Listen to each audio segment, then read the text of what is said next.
বদ্দা এই হচ্ছে টেকনোর আর এক স্মার্টফোন যার রিয়ার প্যানেলটা দেখতে একটা সাইফাই টাইপের একটা ভাইব দেয়। ওরা বলছে ইন্টারস্টেলার স্পেস শেপ ডিজাইন দেওয়া হয়েছে এখানে। হ্যাঁ, রিয়ার প্যানেলটাতে একটু ওই ধরনের আমরা কাটিং ফাটিং বা ওই ধরনের ডিজাইন দেখতে পাই, যেটা আসলে একটু মানে ভালো লাগতেছে দেখতে। তবে ফিঙ্গারপ্রিন্টটা মোটেও দেখতে ভালো লাগতেছে না। খুব ভালো রকমের স্মার্টনেস বসে কিন্তু এই ডিভাইসটাতে। বাট হ্যাঁ, ফোনটা হাতে নিয়ে খুব কমফোর্ট একটা ফিল করবেন, কারণ বোথ সাইড কার্ভড।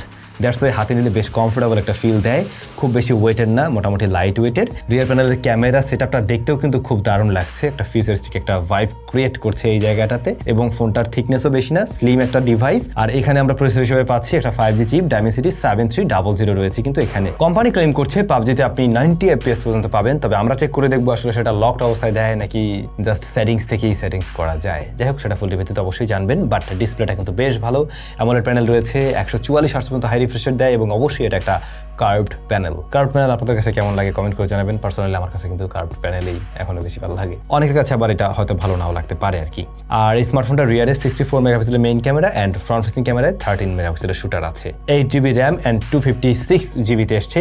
ডিভাইসটা বাংলাদেশ মার্কেটে 5500 mAh এর ব্যাটারি, পাতলা ফোন বাট 5500 mAh পেয়ে যাচ্ছেন। আর 45 ওয়াটের চার্জিং সিস্টেম এর বক্স আপনারা পেয়ে যাবেন। সব মিলে টেকনো দাম রেখেছে 32,999 টাকা। টেকনো পোভা কার্ভড এই ডিভাইসটার এর ফুল রিভিউ খুব শীঘ্রই আসছে। কোন বিষয়গুলো সম্বন্ধে আপনারা বিস্তারিত জানতে চান, বা কোন বিস্তারিত সবকিছু নিয়ে আলোচনা করবোই, বাট কোন বিষয় নিয়ে স্পেশালি জানার ব্যাপার স্যাপার আছে কমেন্ট করতে পারেন। দেখা হচ্ছে নতুন ভিডিওতে।